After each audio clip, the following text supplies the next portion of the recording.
Well, Alice Milligan was born in the 1860s, in 1866, to a very extraordinary family, really.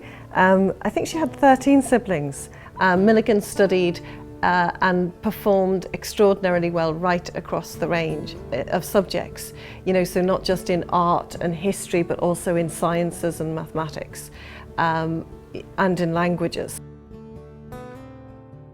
She had been raised by a family where Irish culture, even within that kind of Protestant realm of family, was really valued.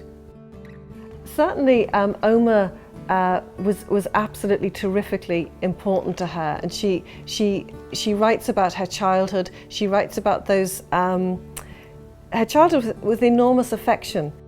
1 blackbird, 2 blackbird, 3 blackbird, 4 blackbird. She's born in the 1860s, and you have the Fenian Rising in the 1860s, and in her poem When I Was a Little Girl, she's engaging with that kind of that culture in the home space, with her nurse threatening that the Fenians will come and get the children if they don't go to bed. When I was a little girl, in the garden playing, a thing was often said to chide us delaying. When after sunny hours, at twilight's falling, down through the garden walks came our old nurse calling. Come in, for it's growing late, and the grass will wet you. Come in, or when it's dark, the Fenians will get ye. She first encountered the Irish language while staying with relatives around County Tyrone. And all of the workers were all speaking Irish. There was a particular moment when she suddenly felt that she understood nationalism, and that she wanted to engage much more with that kind of development of an Irish cultural movement. In the 1890s in Belfast, Milligan helped to found many organisations, and one of them was the Irish Women's Association, which she founded not just in Belfast but in Portadown and in Monterey. And the reasoning really was that women were not, later on Alice Milligan argued that women were not called upon to have any opinion whatsoever.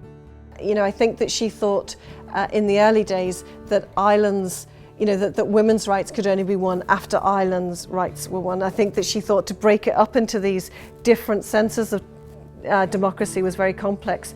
But actually what the women found is that because they didn't put their own human rights on the table before any agreement was made, they were excluded.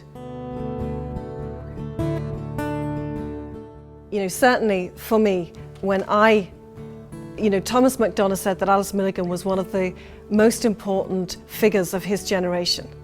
And when I went to find who this was, I expected to walk into the National Library of Ireland and find the complete works of Alice Milligan next to the complete works of Yeats.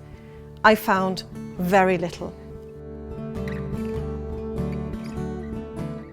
I think that, she published poetry and short stories in newspapers. She wrote articles prolifically.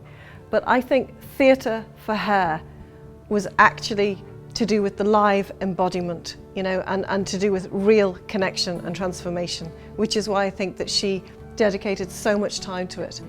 For her, theatre was something that was very live, and it was community building, and it was to do with embodying and engaging stories. So those stories could be from the past, they could be from legends, but they could also be from the social life of people themselves. And it was incredibly inclusive for her, because there was a whole argument in the 1890s that an Irish play could not be Irish if it was not in the Irish language. Which for her was absolutely, so she was constantly walking this very, very difficult line. So she published her plays in English, and she gave the copyright to the Gaelic League and said on everything to be translated into Irish.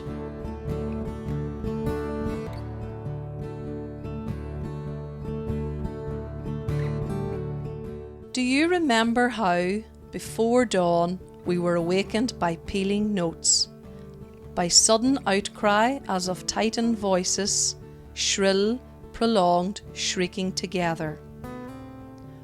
or like chords on a vast organ, flinging a wild chant to heaven, crashed in strange varying discords, in rare grand harmonies. At that sounding, that summons, thousands in the city rose, groping in darkness, stumbling, making ready in eager haste. On every side descending, the roof ridges of many streets, the chimneys like battlements, serrated everywhere around.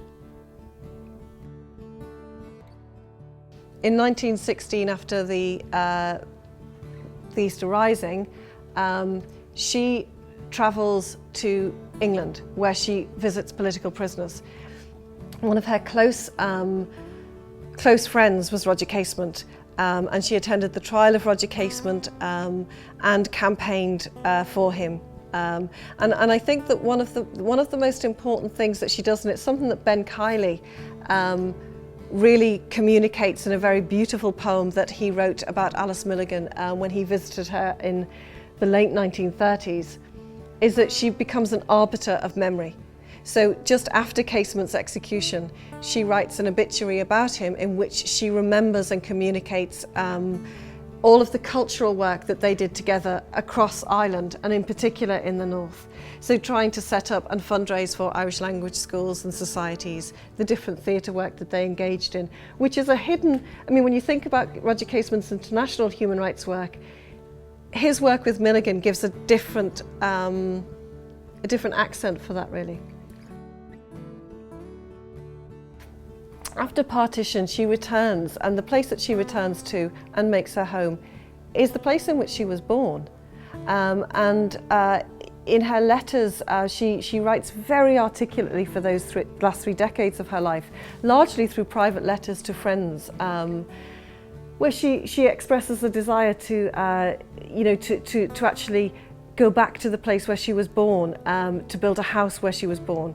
You know, that sense of being Goldsmith, to return to that place. So it was very resonant for her. It was very important culturally and socially.